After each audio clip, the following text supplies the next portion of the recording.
like picking, I have the best picking you've ever heard. Mountain music.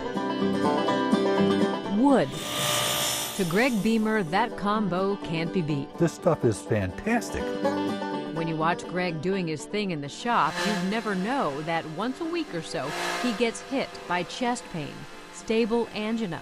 I have chest pain, heaviness, pressure. His symptoms are the result of a heart that's kept on beating despite heart attack, a bypass, There's a certain part of my heart that isn't working. and 6 stents to open narrowed arteries. Dr. Rajiv Gulati says most of those stents were placed the traditional way, via the femoral artery. The downside of that has been that patients will often need to lie flat for a number of hours after the procedure because there is a risk of the femoral artery from bleeding because it's under high pressure, and we need to allow the vessel to heal up before we can have the patient to move around. But Greg's last stent was placed using a different entry point, the radial artery in the wrist. There have been a number of studies now that have compared femoral versus radial access, and every single study shows a lower bleeding risk. Plus, there's often less discomfort, and patients can go home the same day and get back to normal activities.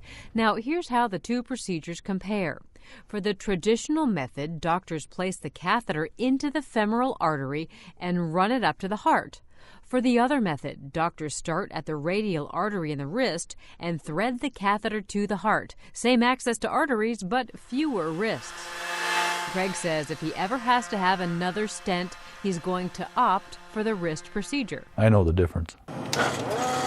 Right now, Greg's not thinking about what might happen in the future. He's focused on working with wood. In his shop, You want to hear acoustical picking? Listen to this.